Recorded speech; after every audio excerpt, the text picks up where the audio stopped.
Praise the Lord. இன்றைய பலப்படுத்தும் வார்த்தை ரோமர் 9வது அதிகாரம் 33வது வசனம்.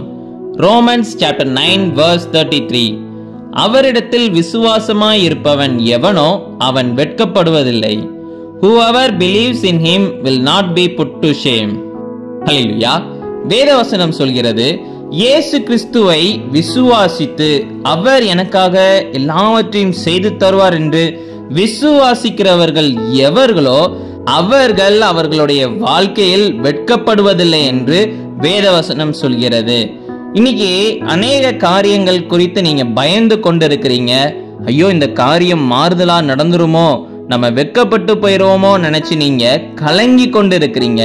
இன்றைக்கு கர்த்தர் உங்களை பார்த்து சொல்லுகிறார், மகனே மகளே, நீ என்ன விசுவாசிக்கிற, நான் உனக்கு அதை செய்து தருவேன் என்று நீ விசுவாசத்தோட இருக்கிறதுனால நான் உனக்கு அதை செய்து தருவேன், நீ வெட்கப்படுவதில்லை என்று இயேசு உங்களை பார்த்து சொல்லுகிறார். எதை குறிச்சும் கலங்காதீங்க, பயப்படாதீங்க.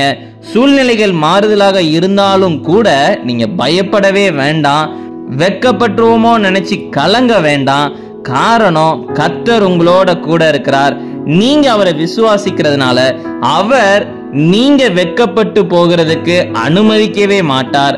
அவர் உங்களுக்கு எல்லாவற்றிலும் ஒரு சக்சஸ் தருவார், தேவைகளை சந்திப்பார், சூழ்நிலைகளை மாற்றுவார், எதிரிகளை உங்களை விட்டு அகன்று போக செய்வார்.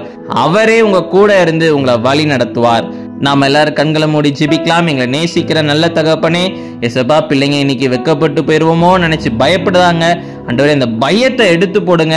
பிள்ளைங்க உங்களை நம்பி இருக்கிறாங்க, விசுவாசிக்கிறாங்க. நீங்க பிள்ளைங்களை வழி நடத்துங்க, மகிமைப்படுங்க. இயேசுவின் மூலம் ஜெபிக்கிறோம் எங்கள் ஜீவனுள்ள நல்ல பிதாவே. ஆமேன், ஆமேன், ஆமேன்.